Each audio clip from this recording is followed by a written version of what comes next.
What is the education? What is the nature of education? Education, in Buddhist term, there are three things: the moral discipline, the concentrative mind, and the wisdom. This threefold entity is shiksha, that means education. To have an education, through that education, the educated person must be able to understand what is ethical and what is not ethical, and how to lead an ethical life. Moral discipline is the first thing.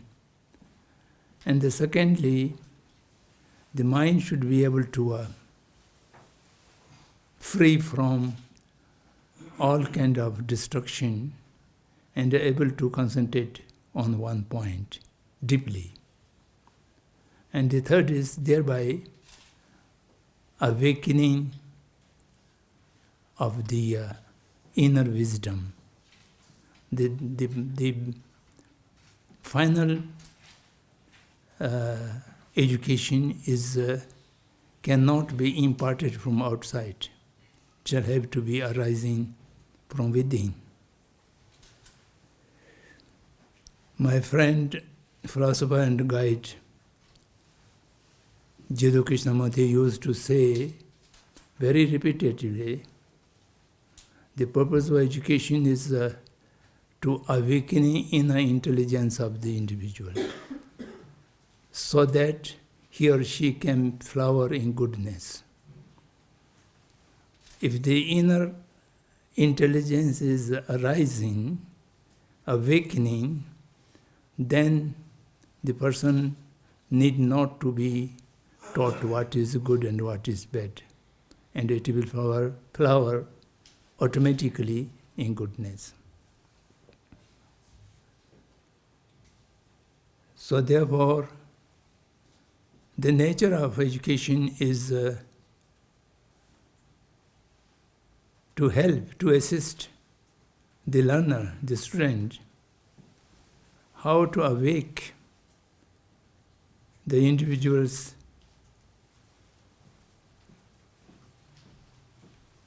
inner strength of wisdom, which is disturbed by so many conditionings, and that conditions need to be removed, and independent and unconditioned.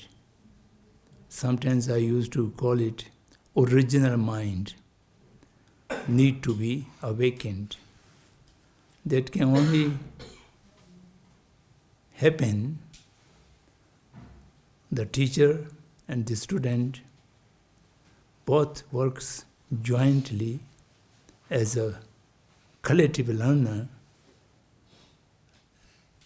and not accepting anything which is not realized as a conclusion of one's own analytical mind. So that is the nature of education.